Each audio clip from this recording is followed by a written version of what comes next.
독인, 객인이란 제목으로 은혜를 나누겠습니다.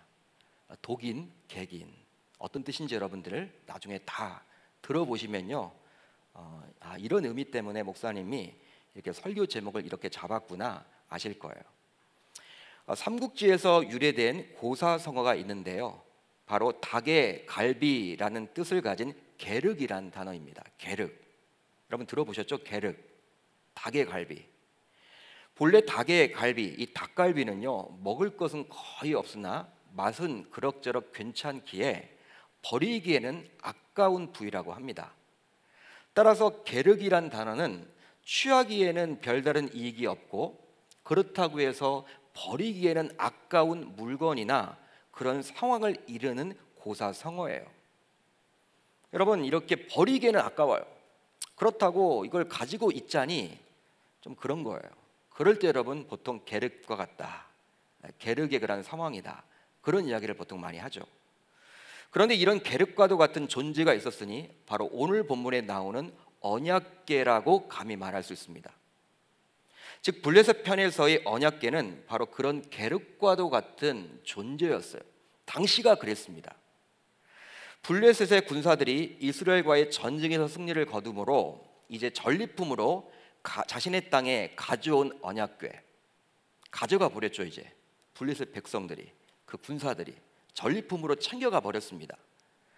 그들은 이 언약궤를 다곤의 신상에 바침으로 자신들의 나라가 더욱더 부강해지며 자신들이 더욱더 행복해지기를 기대했습니다.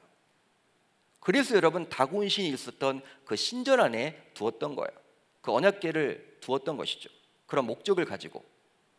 그렇지만 이런 기대는 결국 물거품이 되고 말아요. 이루어지지 않습니다.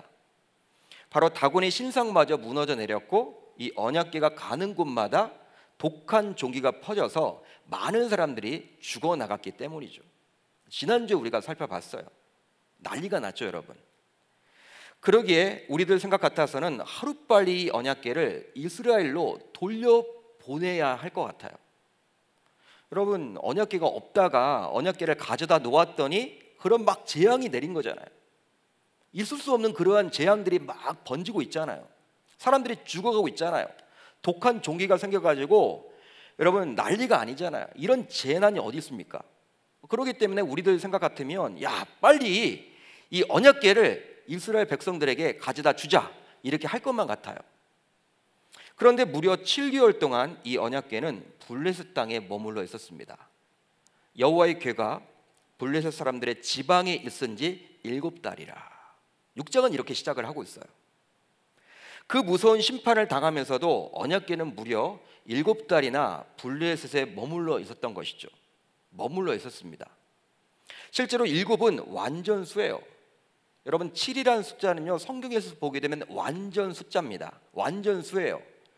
그러기에 망하고 또 망해도 뭔가를 행동으로 옮기는 데는 오랜 시간이 걸림을 알 수 있는 것이고요, 그것뿐만 아니라 문자 그대로 7달로 보셔도 좋지만 그것 이상임을 알 수가 있는 거예요. 즉 오랫동안 이 언약궤가 블레셋 땅에 머물러 있었다, 그렇게 여러분 여기셔도 좋습니다. 따라서 당시 블레셋 사람들에게 있어서 이 언약궤는 함부로 버릴 수도 없었고 그렇다고 해서 가질 수도 없는 뜨거운 감자요, 게륵과도 같은 존재였던 것이죠. 버리자니 아까워요. 이스라엘 땅에 보내자니 아까워요. 왜? 그래도 나름대로 신이니까. 나름대로 그래도 신이잖아. 이 언약궤가 이스라엘의 신이라고 하는데 어떤 신인지는 잘 모르겠지만 그냥 쥐고 싶은 거예요. 주려고 하니 이 재앙이 임하니까 이러지도 못하고 저러지도 못하는 게륵과도 같은 신세가 바로 그 당시 언약궤였습니다. 즉 블레셋 사람들은 스스로 이 언약궤를 탈취해 왔지만 막상 감당하기 힘든 재앙이 임하게 되자 이제는 스스로 이 언약궤를 처리할 수도 없게 되었던 거예요. 그리하여 블레셋 사람들은 자신들의 제사장들과 복술자들을 불러서 어떻게 처리하면 좋을지에 대해서 그 처방을 물어보게 됩니다. 여러분, 이거 어떻게 해야 될지 모르겠어요. 어떻게 보내야 될지 모르겠어요. 보내긴 보내야 하는데 그런 마음이 모아졌지만 어떤 방식으로 보내야 할지에 대해서 알 수가 없기 때문에 당시 블레셋의 제사장들과 이 복술자들을 불러가지고 물어본 거예요. 어떻게 하면 좋을지. 당시 블레셋에 있어서 제사장들은 블레셋에서 이방신을 섬기던 사제들을 이야기합니다. 우리가 보통 이야기하는 이스라엘 백성들의 제사장이 아닙니다. 이방신을 섬겼던 사제들이에요. 또한 복술자들은 기상의 변화, 별자리, 짐승의 간, 꿈 등을 통해서 신의 뜻을 전달하고 미래를 예언했던 점쟁이들을 이야기합니다. 그러니까 점을 치는 자들이 바로 복술가들이었어요. 이들에게 물었던 거예요. 이렇게 묻게 되자 제사장들과 복술자들은 다음과 같은 처방을 내놓게 되죠. 그 처방의 내용은 다음과 같습니다. 우리 같이 읽습니다. 시작. 그들이 이르되 이스라엘 신의 괴를 보내려거든 거저 보내지 말고 그에게 속건제를 드려야 할지니라. 그리하면 병도 낫고 그의 손을 너희에게서 옮기지 아니하는 이유도 알리라 하니. 그에게 속건제를 드려야 할지니라. 그는 누구를 말합니까? 언약궤를 말하죠. 언약궤에게 속건제를 드려야 한다. 언약궤에게 예배를 드려야 한다. 참 재미있는 표현이죠. 바로 이스라엘의 제사법 중 하나인 속건제를 드리라고 처방을 합니다. 누가 이런 처방을 내렸습니까? 하나님을 알지 못하는 그 블레셋의 제사장들과 복술자들이 이런 제안을 하고 있어요. 참 재미있는 표현이죠. 아마도 언약궤가 무서웠던 블레셋 제사장들과 복술자들이 이스라엘에 대해서 조금은 공부를 했던 것 같아요. 막 재앙을 내리니까 이건 과연 뭐지? 여러분 궁금증이 들어서 이스라엘 백성들의 그 제사제도 예배에 대해서 좀 살펴봤던 것 같아요. 그러기에 블레셋 사람들에게 속건제를 드리라고 지금 하고 있는 거예요. 본래 속건제는요, 죗값을 치르기 위해서 보상으로 드리는 제사를 말하는데요, 당시 쥐로 인한 독종이 창궐했기에 금 독종과 금쥐 5을 만들어서 쥐를 보상하는 속건 제물로 삼으려고 했던 것이죠. 여러분 6장 17절을 보게 되면요, 이 쥐가 여러분 5개 도시에 확 퍼져 나갑니다. 5개 도시에 확 퍼져 나가요. 그렇다면 왜 금 독종과 금 쥐를 각각 5씩 만들려고 했을까요? 방금 전에 제가 이야기해 드렸죠. 6장 17절을 보게 되면 나와 있죠. 지난 시간에 우리가 이 사무엘상 5장을 통해서는요, 3개 도시에 대해서 살펴봤어요. 어떤 도시였습니까? 바로 아스돗, 가드, 에글론이라는 도시였어요. 이 3개 도시였습니다. 근데 블레셋은요, 본래 5개 도시를 중심으로 형성되었던 민족이었습니다. 이것을 여러분 가지고 추측을 해보면 무엇이냐면, 사무엘상 5장에서는 3개 도시 이야기만 나오지만 정말 이 동일한 피해가 2개 도시에도 그대로 임했던 것 같아요. 그렇기 때문에 그 모든 5개의 도시가 동일한 피해를 입었기에 금 독종도 5개, 그리고 금쥐의 경우 5마리씩 준비해서 속건 제물로 바치려고 한 거예요. 5개 도시가 여러분 지금 다 망가져 가고 있어요. 재앙이 임한 거예요. 즉 그들은 이러한 속건 제물을 준비해서 언약궤와 함께 수레에 실어서 이스라엘로 돌려보내려고 처방했던 것입니다. 그렇다면 그들이 이런 속건제를 드리려고 했던 이유는 과연 무엇 때문일까요? 여러분 이스라엘 백성들이 주로 드리는 이 속건 제사를 드리도록 한 이유가 무엇입니까? 어떤 이유 때문에 이 속건 제사가 필요하다고 지금 말하고 있는 거예요? 무엇입니까 여러분? 그냥 순수하게 자신들의 죄악을 용서받기 위한 목적인가요? 여러분 그런 목적으로 지금 속건 제사를 드리자고 한 것입니까? 그게 아니죠. 그런 순수한 목적이라면 속건제 의미를 제대로 파악한 것이겠지만 그들은 결국 그런 순수한 목적에서 속건제를 드리려고 했던 것은 결코 아닙니다. 바로 감당하기 힘든 재앙을 준 이스라엘의 신인 언약궤 진노를 다소 누그러뜨리고자 함이었어요. 언약궤가 여러분 이렇게 언약궤를 모시게 되자 막 재앙이 임하게 되었잖아요. 이스라엘 신인 언약궤를 달래기만 한다면, 이 금으로 만든 속건제를 줌으로 달래기만 한다면 우리들에게 임했던 이 독한 종기가 임하지 않을 것만 같다. 죽어가는 사람이 살아날 것만 같다. 이런 생각으로 신을 달래기 위한 목적으로 지금 그렇게 한 거예요. 언약궤의 진노를 다소 누그러뜨리고자 함이었죠. 여러분 이것을 위해서 속건제 제물은 금으로 주의 형상과 독종의 형상으로 만든 거예요. 굉장히 여러분 정성을 잘 기울였죠. 금, 지금도 여러분 금이 뭐 경제가 어려울 때는 금이 여러분 최고잖아요. 지금도. 예? 근데 그 당시에 여러분 금으로 여러분 이렇게 만든 거예요. 그러므로 너희는 너희의 독한 종기의 형상과 땅을 해롭게 하는 주의 형상을 만들어 이스라엘 신께 영광을 돌리라. 그가 혹 그의 손을 너희와 너희의 신들과 너희 땅에서 가볍게 하실까 하노라. 이게 어떤 말입니까, 여러분?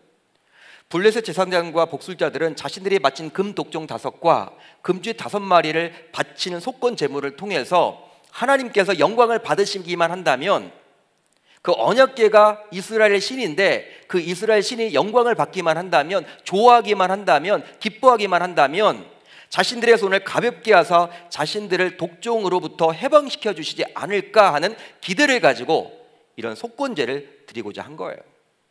뭔가 목적을 가지고 지금 이야기를 하고 있는 것이죠. 한마디로 이스라엘의 율법에 나오는 속건제를 말은 하고 있지만, 그런 이야기는 하고 있지만, 그들이 속건제를 주장했던 그 목적은 상당히 불순하고 건강하지 못한 이유임을 알 수 있습니다. 즉 자신들의 유익을 위한 목적에서 그들은 예배를 드리고자 하는 거예요. 여러분, 예배를 드리고자 한 거예요. 자신들의 유익을 위해서, 병이 낫기 위한 목적에서. 그런데 이런 그들의 모습은 지금 우리 신자들에게서도 동일하게 발견이 되곤 해요. 여러분, 이 성경을 보실 때요, 야, 그 당시 사람들이 그렇게 살았나 보다, 그 당시 사람들은 왜 그렇게 살았을까, 그것으로 끝내시면 안 돼요. 우리들의 모습을 지금 하나님께서 보여주고 있는 거예요. 저와 여러분들 모두 하나님께 공적 예배를 매주일 드리고 있죠. 지금도 이 시간 예배를 드리고 있습니다. 정한 시간에. 그렇다면 여러분들은 어떤 이유에서 매주일 예배를 드리고 계십니까? 여러분, 어떤 목적을 가지고 이 자리에 나오셨습니까? 아니, 수많은 예배 자리에 왜 참여하고 계십니까? 여러분, 그 이유가 무엇이에요? 혹시 우리들도 병을 고침받고 자녀들의 앞길이 형통하고 직장에서 승진하고 돈을 많이 벌기 위한 목적에서 예배를 드리고 있지는 않습니까? 아니면 예배를 드리지 않으면 한 주간의 삶 동안에 왠지 사건이 벌어질 것 같고, 사고가 일어날 것만 같고, 어디를 가다가 교통사고 당할 것만 같고, 코로나에 걸릴 것만 같아서 예배를 드리고 있습니까? 행여나 그런 이유에서 예배를 드리고 있어 왔다면 오늘 본문에 나오는 블레셋 사람들과 별반 다를 바가 없는 자들임을 알 수 있는 거예요. 바로 말씀에서 떠나 오직 자신의 유익을 위해서 예배를 드려왔기 때문이죠. 여러분, 우리가 예배를 왜 드립니까? 드리는 목적이 뭐예요? 여러분, 하나님께서 얼마나 여러분 우리들에게 은혜를 많이 베풀어 주셨습니까? 지난 한 주 동안 여러분, 많은 사건과 사고 속에서 우리를 보호해 주셨잖아요. 안보해 주셨잖아요. 그것보다 더 큰 은혜가 어디 있습니까? 여러분, 그것뿐만 아니라 하나님이 우리들을 구원해 주셨잖아요. 여러분, 구원받았다는 그 자체가 여러분 얼마나 행복한 일입니까? 내가 오늘 죽어도 나는 천국에 간다. 내가 오늘 죽어도 하나님과 동행한다. 마음에 평안이 있잖아요. 기쁨이 있잖아요. 비록 삶이 힘들고 어렵고 가난하고 직장에서 어떨 때는 굉장히 힘든 일을 많이 당하고 애 키우기도 힘들고 어려워도 마음에 평안이 있는 게 하나님 나와 함께하기 때문에. 여러분, 이런 것들을 다 주신 분이 바로 우리 주님이시잖아요. 그것을 여러분 감사해서 이 자리에 나와서 예배하는 거예요. 예배를 드리는 거예요. 할렐루야. 여러분, 그렇게 예배를 드리면요, 하나님이 또 축복도 주세요. 정말 진짜 자녀들이 잘 되도록 해주시고 문제도 풀리게 해주시고, 그렇게 여러분 예배를 통해 우리가 답도 얻어 나아가요. 근데 앞뒤가 여러분 바뀌었다는 것이죠. 제가 말씀드리고자 하는 것은 뭔가 목적을 위해서, 나의 유익을 위해서 예배를 드려오지 않았나, 우리들 여러분 점검을 봐야 하는 거예요. 그렇습니다. 언제나 예배의 주인공은 하나님이시기에 오직 하나님만이 그 예배를 통해서 드러나야만 하는데, 예배를 드린 자신이 그 예배를 통해서 덕을 보려고 한다면 이것은 굉장히 불순한 의도로 예배를 드리는 것이 될 뿐이에요. 계속해서 이제 오늘 말씀 7절 8절을 살펴보겠습니다. 7, 8절을 우리 같이 한번 읽어봅니다. 시작. 그러므로 새 수레를 하나 만들고 멍에를 메어보지 아니한 젖나는 소 2마리를 끌어다가 소의 수레를 메우고 그 송아지들은 메어 집으로 돌려보내고 여호와의 궤를 가져다가 수레에 싣고 속건제로 드릴 금으로 만든 물건들은 상자에 담아 궤 곁에 두고 그것을 보내어 가게 하고. 여러분, 블레셋 사람들은 이제 다소 재미있는 행동을 하나 하게 됩니다. 잘 보세요. 굉장히 재미있는 행동을 하게 돼요. 바로 새끼를 낳은 지 얼마 안 된, 즉 막 태어나 젖을 먹여야 되는 새끼를 가진 암소 2마리로 하여금 새 수레를 끌도록 해요. 보통 여러분 수레를 끌 때 암소를 이용하지 않고 힘이 센 숫소를 이용하는 경우가 굉장히 많겠죠. 그게 여러분 효율적이겠죠. 새끼 낳은 지 얼마 되지 않은, 진짜 여러분 새끼 낳은 지 얼마 되지 않아서 새끼에게 젖을 먹여야 하는 이 암소 2마리를 선택해서 수레를 끌도록 해요. 근데 이 암소들은요, 한 번도 멍에를 메어본 적이 없어, 지금까지. 여러분, 이 말이 뭐예요? 여러분, 이렇게 수레를 끌어본 적이 없다는 의미예요. 짐을 옮겨본 적이 없다는 거예요. 소지만. 또 새 수레는 사람이나 물건을 싣지 않은 수레를 말하겠죠? 아마도 그런 수레는 없을 겁니다. 따라서 이 언약궤를 이동하기 위해서 새롭게 제작된 수리라고 보시면 돼요. 정말 이 언약궤를 이동하기 위한 지극정성이 대단했음을 볼 수 있는 것이죠. 이제 새끼들은 모두 이 어미 소에게서 떼어 집으로 돌려보내게 됩니다. 그리고 새 수레에 언약궤와 금으로 만든 속건 제물을 담아 상자에 여러분 포장을 잘해서 함께 실었고, 이 암소 2마리로 하여금 이제 이 수레를 끌도록 해요. 그런 일이 벌어졌어요. 다소 재밌는 여러분 이야기죠. 그렇다면 당시 블레셋 사람들이 이렇게 한 이유는 과연 무엇 때문일까요? 여러분, 이런 행동을 한 이유는 무엇입니까? 우리가 보기에는요, 왜 암소를 이용했을까? 굳이. 예? 여러분, 굉장히 궁금하지 않습니까? 여러분, 암소 중에서도 새끼를 낳은 지 얼마 되지 않아서 새끼들이 여러분 젖을 먹어야 돼. 여러분, 그런 암소를 굳이 멍에도 메어보지 않은 그 암소를 왜 선택해서, 왜 이러한 시츄에이션, 상황이 여러분 벌어지는 것일까? 왜 그 당시 블레셋 사람들은 이렇게 했을까? 여러분, 그 이유는 뭡니까? 바로 자신들에게 일어난 재앙이 우연으로 일어난 일인지, 그것이 아니면 이스라엘의 신인 하나님이 하신 일인지 눈으로 확인하고자 함이에요. 자신의 여러분 도시에서 있었던 그 재앙, 독한 종기가 임했고 많은 사람들이 죽어나가는데 그것이 과연 우연의 일치인지 아니면 이스라엘의 신의 역할이었는지, 그걸 여러분 눈으로 보고자 함이었어요. 보고 있다가 만일 그가 그 본 지역 길로 올라가서 벳세메스로 가면 이 큰 재앙은 그가 우리에게 내린 것이요, 그렇지 아니하면 우리를 친 것이 그의 손이 아니요 우인이 당한 것인 줄 알리라. 그런데 당시 블레셋 사람들은요, 자신들에게 임한 재앙을 우연으로 일어난 일이라고 믿고 싶었던 것 같아요. 그쪽으로 여러분 좀 베팅을 했던 것 같아. 이게 신이 주었는지, 이스라엘의 신이 준 것인지, 그러한 재앙을 그냥 우연으로 일어난 일인지 알아보고자 이런 여러분 행동을 했지만, 마음속으로는요 어떤 마음을 가졌냐면, 그래도 우연이겠지, 우연임을 더 믿고 싶었던 것 같아요. 왜냐하면 불가능한 상황을 연출해 놓고 시험을 했기 때문입니다. 한번 여러분 생각을 해보세요. 멍에를 메어보지 않았던 소 2마리가 처음으로 멍에를 메었을 때 과연 똑바로 수레를 끌고 갈 수 있을까요? 한번 여러분 떠올려 보세요. 생각을 해보세요. 상식을 동원해 보세요. 멍에를 한 번도 메어본 적이 없어. 수레를 여러분 이렇게 옮겨가 본 적이 없어요. 메고 짐을 여러분 이렇게 짐을 메고 간 적이 없어요. 멍에를 안 맸기 때문에. 그런 과연 소가 과연 여러분 수레를 끌고 간다는 거 가능합니까? 불가능하죠. 불가능한 일이에요.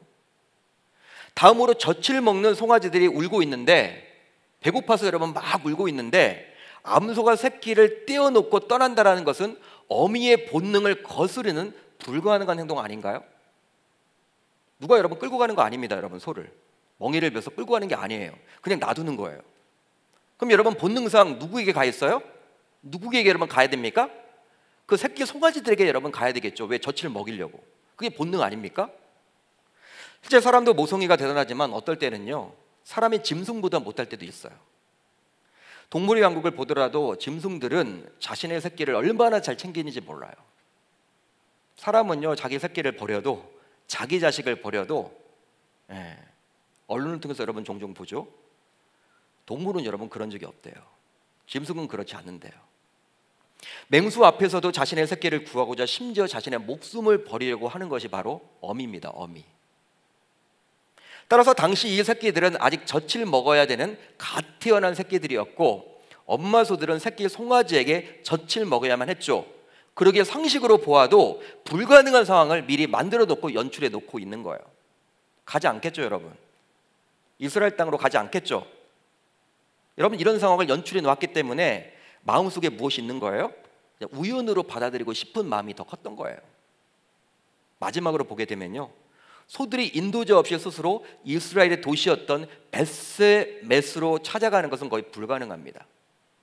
뭐 소들이 여러분 자율주행차도 아니고 누가 끌고 가는 것도 아니고 그냥 놔뒀는데 알아서 여러분 내비게이션을 켜가지고 어떻게 벳세메스로 정확하게 찾아간다? 쉽지 않은 일이에요. 그렇습니다. 당시 블레셋 사람들은 이렇게 불가능한 상황들을 미리 설정해 놓고 자신들이 당한 재앙이 우연인지 그것이 아니면 신적 개입에 의한 것인지 확인하려고 했던 거예요. 따라서 그들은 자신들에게 일어난 재앙이 우연이라고 믿고 싶었음을 알 수 있는 것입니다. 그런데 결과는요, 블레셋 사람들의 생각과는 완전히 다른 결론이 나게 되었어요. 그런 생각을 가졌는데 결론은 달랐어요. 여러분, 오늘 보면 12절을 같이 봅니다. 시작. 암소가 벳세메스 길로 바로 행하여 대로로 가며 갈 때에 울고 좌우로 치우치지 아니하였고 블레셋 방백들은 벳세메스 경계선까지 따라가니라. 블레셋 방백들은요, 끌고 간 게 아니라 그냥 따라가는 거예요. 제대로 가고 있나 확인하려고. 당시 에글론에서 벳세메스까지는요 약 14km 정도 됐다고 합니다. 14km. 거리가 여러분 14km 정도 되었어요. 그러니까 제가 14km 정도를 재보니까 우리 계명교에서 신촌 세브란스 병원 정도 거리예요. 한강을 건너가지고. 근데 여러분, 그 미물이었던 그 소들이 그냥 알아서 가는 거예요. 그 거리를 찾아가요. 한 채 오차도 없이. 놀라운 일이 벌어졌죠. 그걸 여러분 기대했던 바가 아닌데 블레셋 사람들은 그냥 여러분 엄마를 그냥 찾으러, 그냥 어미 소니까 새끼를 찾으러 가야 되는 것이 마땅한데 그런 일이 지금 벌어지고 있지 않아요. 놀랍게도 한 번도 멍에를 메어본 적이 없는 암소가 그것도 젖을 먹는 새끼를 놔두고 울면서 심지어는 아무도 인도해주지 않은 상황 가운데 정확하게 목적지였던 벳세메스에 도착했다는 사실이에요. 바로 하나님께서 그리 행하신 것이죠. 하나님께서 그리 행하신 거예요. 하나님께서는 이렇게 불가능한 일을 행하심으로 블레셋에 임한 재앙이 자신이 행한 것임을 만천하에 드러나게끔 했습니다. 내가 한 거야. 야, 너희들 이렇게 어리석냐? 그 독한 독종 내가 내린 거야. 에? 그 많은 사람이 죽어 나가는 것 내 절대 주권하에 달려 있는 거야. 내가 너희들에게 그런 징벌을 내린 거야. 하나님이 그것을 지금 보여주고 있는 것이죠. 그렇습니다. 당시 블레셋 사람들은 전혀 예측할 수 없었던 재앙의 원인이 바로 이스라엘의 신이었던 언약궤 때문이었다라고 이미 여러분 알고는 있었습니다. 이미 고백까지 했었어요. 알고 있었단 말이에요. 우리가 지난주에 우리가 살펴봤죠. 바로 5장 10절로 11절이에요. 에글론 사람이 부르짖어 이르되 그들이 이스라엘 신의 궤를 우리에게로 가져다가 우리와 우리 백성을 죽이려 한다 하고 이에 사람을 보내어 블레셋 모든 방백을 모으고 이르되 이스라엘 신의 궤를 보내어 그 있던 곳으로 돌아가게 하고 우리와 우리 백성이 죽임당함을 면하게 하자 하니 이는 온 성읍이 사망의 환난을 당함이라. 즉 블레셋 사람들은 직접 자신들의 눈으로 재앙이라는 증거를 보았음에도 불구하고 여전히 자신들의 신만을 섬기며 이스라엘의 신을 믿지 아니했던 거예요. 여러분, 그런 끔찍한 재앙을 다 봤음에도 불구하고 자신들이 입으로 여러분 고백까지 하잖아요. 야, 이 신이 뭐길래, 이 이스라엘의 신이 뭐길래, 이 언약궤가 뭐길래 이걸 여기다 갖다 놨더니, 가져다 놓았더니 이런 재앙이 임했다. 하루빨리 이것을 돌려보내자. 예? 여러분, 이렇게까지 이야기하고 있잖아요. 알고 있단 말이에요. 이게 우연이 아님을 여러분 알고 있지만 그냥 우연 취급하고 싶은 거예요. 하나님 믿기 싫은 거예요. 믿을 수 없다라는 거예요. 그래서 비상식적인 상황을 연출하여 우연을 기대했던 것이죠. 그렇지만 이것은 블레셋 사람들만의 문제가 아니라 하나님의 백성들의 동일한 문제이기도 했습니다. 여러분, 출애굽한 이스라엘 백성들은 홍해를 가르시는 하나님을 경험했죠? 여러분, 홍해 바다가 갈라졌어요. 이거 누가 한 것입니까? 하나님이 하셨음을 그들이 직접 봤어요. 그뿐만이 아닙니다. 매일 만나와 메추라기를 먹었습니다. 하늘에서 여러분 떨어졌습니다. 하나님이 먹이시는구나 직접 체험했어요. 또 낮에는 구름 기둥과 밤에는 불 기둥으로 자신들을 보호하고 인도하시는 하나님의 기적을 매일매일 맛보았죠.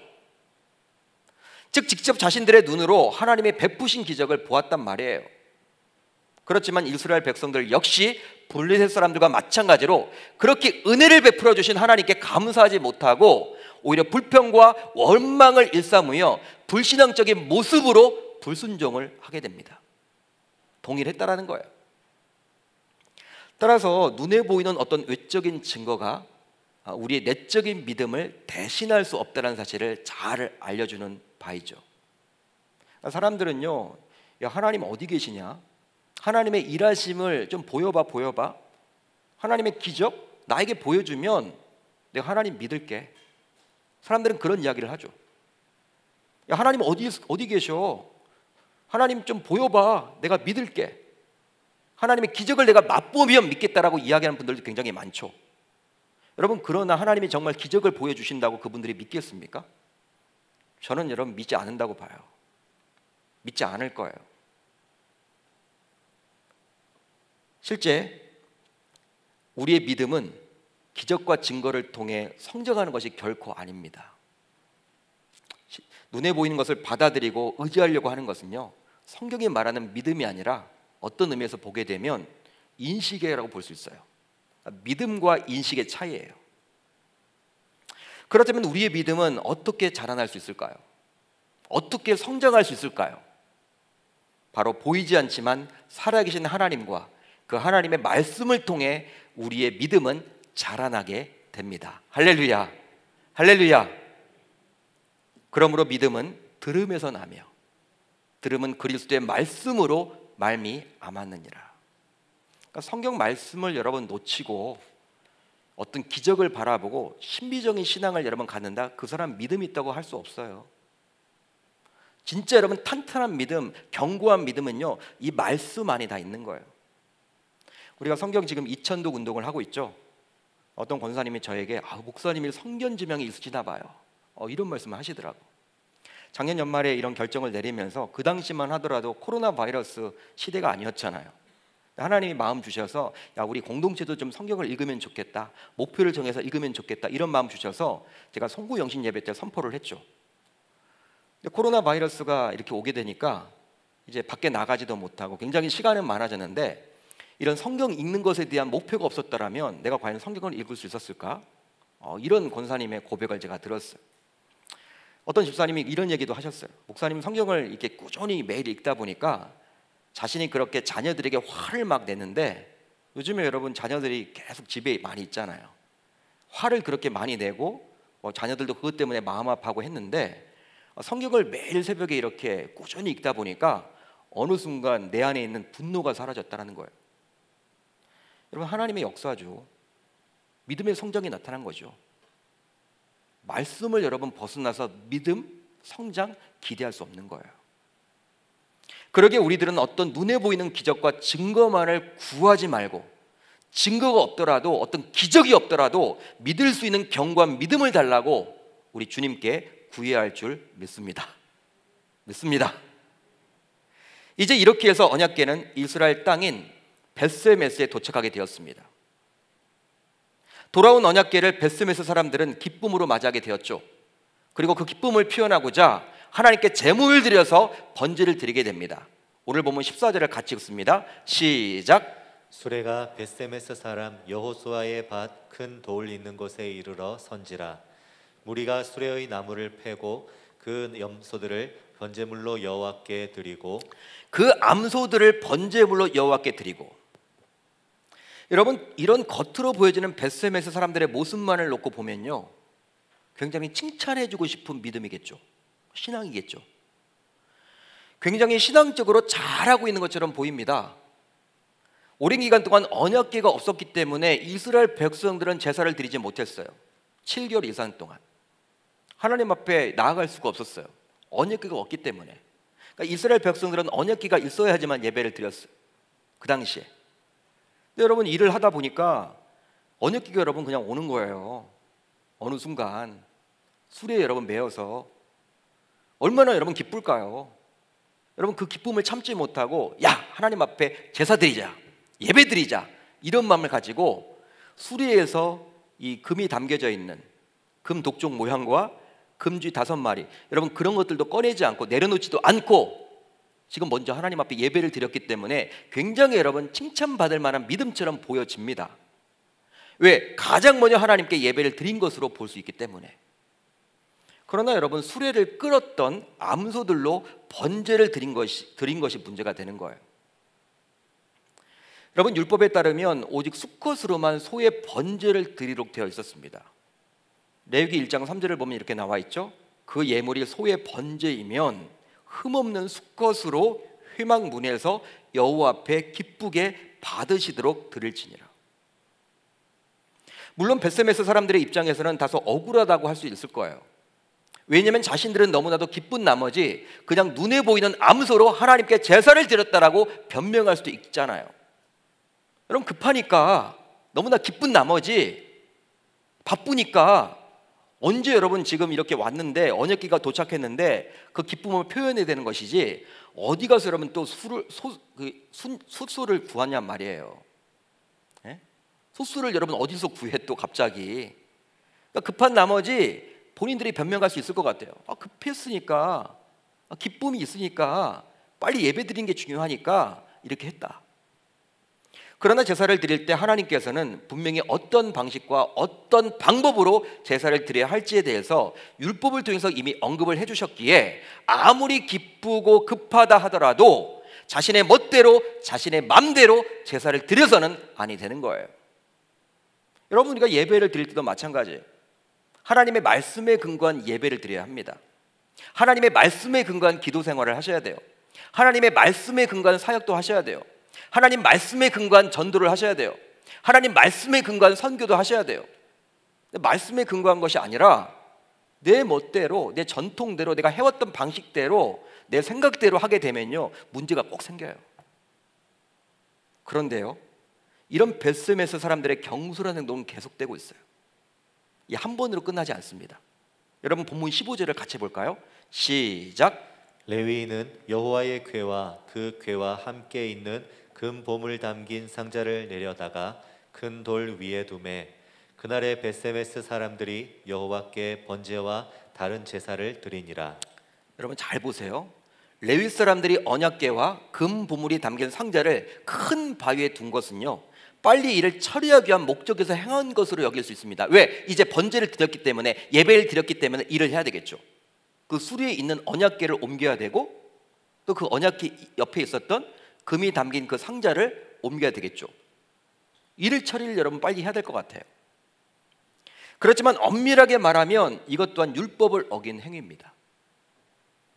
율법에 따르면 아론의 반열에 속한 제사장만이 오직 언약궤를 쳐다볼 수 있었어요. 제사장만이. 즉 일반 사람들은 언약궤를 쳐다볼 수도 없었습니다. 바로 금지되어 있었기 때문이죠. 그러기에 언약궤가 이동할 때에는 휘장과 고운 가죽으로 덮고 그 위에 순청색 천을 또다시 덮은 다음에야 움직였던 거예요. 왜? 사람들이 이렇게 지나가다가 쳐다볼 수 있기 때문에. 여러분, 그 내용이 민수기 4장 5절로 6절입니다. 진영이 전진할 때 아론과 그의 아들들이 들어가서 칸막는 휘장을 걷어 증거궤를 덮고 그 위를 해달의 가죽으로 덮고 그 위에 순청색 보자기를 덮은 후에 그 채를 꿰고. 여러분 말씀을 보세요. 덮고 몇 번 여러분 덮었어요. 사람들이 쳐다보지 못하도록 하기 위해서. 그런데 오늘 본문을 보세요. 제사장이 아닌 레위 사람들이 그리 함부로, 즉 자신들의 멋대로, 자신들의 마음대로 언약궤를 다루고 있습니다. 다루지 말아야 할 사람들이 다루고 있어요.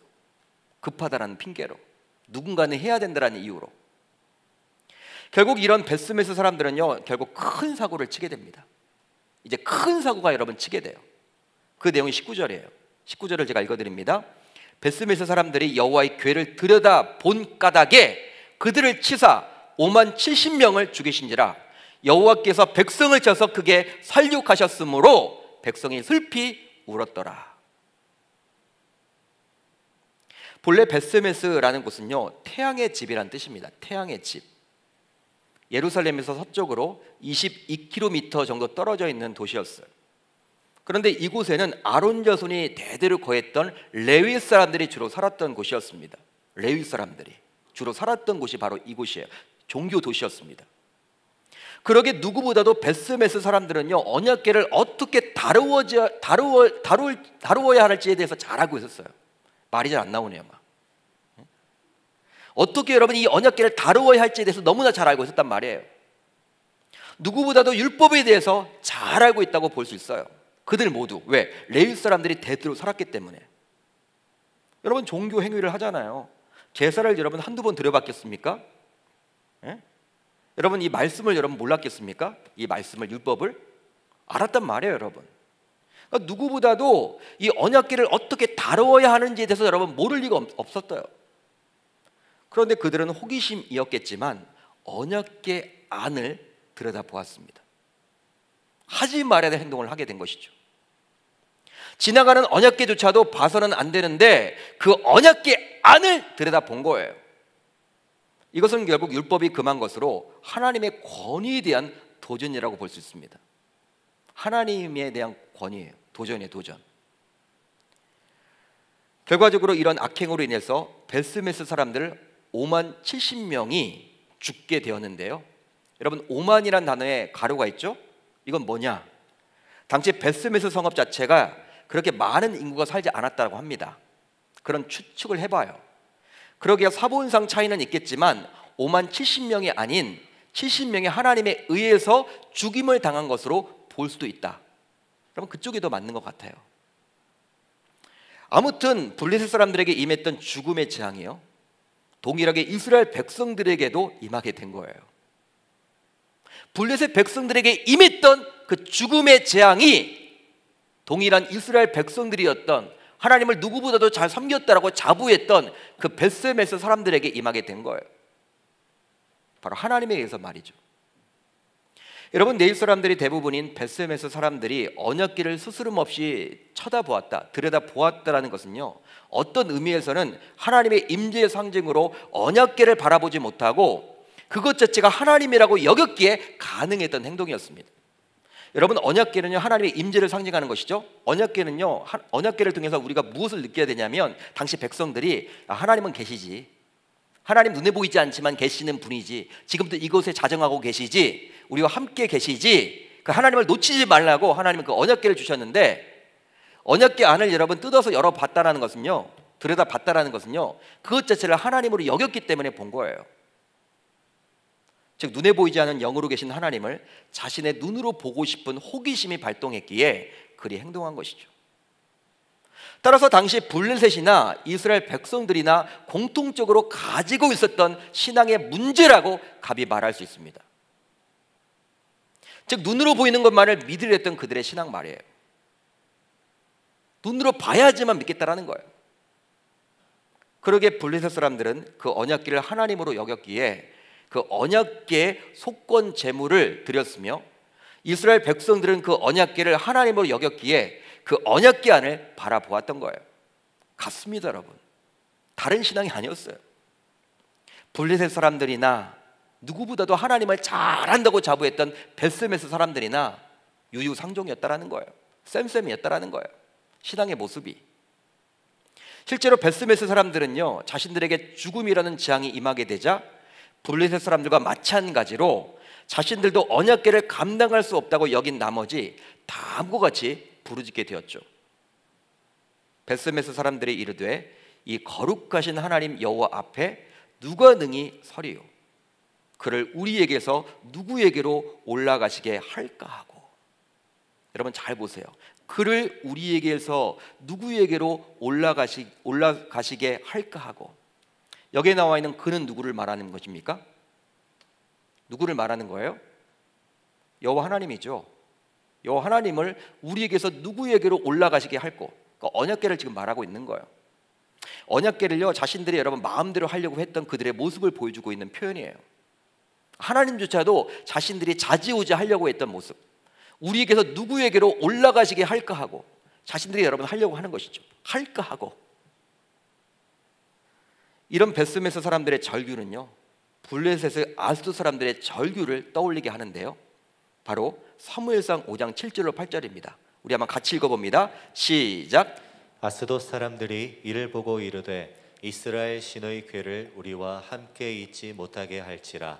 그의 손이 우리와 우리 신 다곤을 친다 하고 이에 사람을 보내어 블레셋 사람들의 모든 방백을 모으고 이르되 우리가 이스라엘 신의 궤를 어찌하랴. 우리가 이스라엘 신의 궤를 어찌하랴. 아스돗 사람들의 절규죠. 왜? 자신들에게 재앙이 임하니까 감당할 수 없다라는 거예요. 우리가 어떻게 할까? 이걸 빨리 옮겨야 되겠다. 결국 언약궤는 이스라엘의 베스메스에서 기랏 여아림으로 가게 됩니다. 마치 블레셋의 아스돗에서 가드로 가게 되었듯이 말이죠. 동일해요, 여러분. 동일해. 그 블레셋 사람들의 그 신앙생활이나 당시 누구보다도 하나님을 제대로 알고 있다고 했던 그 베스메스 사람들이나 유효상종이에요. 똑같아요. 어떻게 이렇게 같을 수 있을까? 이제 말씀을 정리하겠습니다. 이제 이번 주에는 우리나라 고유의 명절인 추석을 맞이하게 되는데요, 요즘은 친지들이 많이 모여도 참 윷놀이를 하지 않죠. 윷놀이 여러분 해본 적이 있으세요? 저도 뭐 굉장히 오래된 것 같아요. 예전에는 뭐 제가 대학 청년 다닐 때만 하더라도 뭐 이런 추석 명절을 앞두고는 뭐 윷놀이 각 부서별로도 하고 뭐 사역지별로도 하고 여러 번 했잖아요. 근데 요즘엔 잘 이렇게 안 하는 것 같아. 근데 항상 해도 질리지 않는 놀이가 바로 윷놀이 같습니다. 재밌어요, 여러분. 왜 재밌습니까? 바로 상대의 말을 잡는 데 있기 때문에. 상대의 말을 잡으면요 역전이 가능하기 때문에 여러분 굉장히 재미있죠. 그런데 여러분, 이 윷놀이에서 유래된 말 가운데 돛진 갯진이란 말이 있습니다. 들어보셨어요? 돛진 갯진. 돛진 갯진은 바로 다음의 의미인데요, 윷놀이에서 도로 남의 말을 잡을 수 있는 거리나 개로 남의 말을 잡을 수 있는 거리나 별반 차이가 없다라는 뜻입니다. 따라서 조금 낮고 못한 정도의 차이는 있지만 본질적으로는 비슷비슷하여 견주어 볼 필요가 전혀 없다라고 할 때 그냥 돛진갯진 그런 이야기를 많이 해요. 돛진갯진이다. 이 돛진갯진을 표기할 때는요 돛진갯진으로 쓰면 안 되고 독인 객인으로 여러분 써야만 합니다. 독인 객인, 바로 오늘 설교의 제목이에요. 즉 오늘 본문에 나오는 이방 민족이었던 그렇게 이스라엘 백성들이 무시를 했던, 무시를 막 했던 이방 민족이라고, 하나님 없는 민족이라고 했던 그 블레셋 사람들의 신앙과 이스라엘 백성들 가운데서도 내일 사람들이 많이 살았던 베스메스 사람들의 신앙이 별반 다를 바가 없다는 의미를 담아서 오늘 설교의 제목을 독인 객인으로 삼아봤습니다. 똑같다라는 거예요. 그렇습니다. 하나님과 그분의 말씀이 아닌 오직 자신들의 병고침, 즉 유익만을 위해서 속건제사를 드리고 했던 블레셋 사람들의 신앙의 모습이나 또 자신들의 마음대로 행했던, 또 제사를 드리고 언약궤를 이렇게 대하는 데 있어서 자신들의 마음대로 행했던 베스메스 사람들의 신앙의 모습은 돛진 갯진이었어요. 같았습니다. 즉 그들 모두 하나님이 내게 이익이 되느냐, 어떤 복을 주시느냐, 거기에 관심을 가지고 있었지 하나님은 참 주인으로 모시지는 않았다는 사실이에요. 하나님 자체에는 관심이 없고 하나님을 이용해서 자신이 잘 먹고 잘 살려고 했던 이 블레셋 사람들의 모습과 이스라엘 백성들의 모습이 다를 바가 없다라는 거예요. 따라서 이제 우리들 모두 오늘 말씀의 내용을 반면교사로 삼아서 항상 말씀의 근거에서 신앙생활을 하겠노라고 다짐하고 결단하고 돌아갈 수 있기를 우리 주님의 이름으로 축원합니다.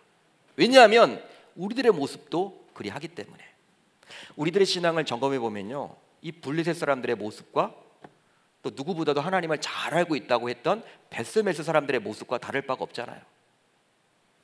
바로 말씀에 근거하지 않은 신앙생활은 자신의 마음대로 신앙생활을 했었던 블레셋 사람들과 그 당시 베스메스 사람들과 다를 바가 없기 때문입니다. 저와 여러분들 이제부터 신앙생활을 해나갈 때 말씀을 붙들고 살아가겠다라고 결단할 수 있기를 주님의 이름으로 축원합니다.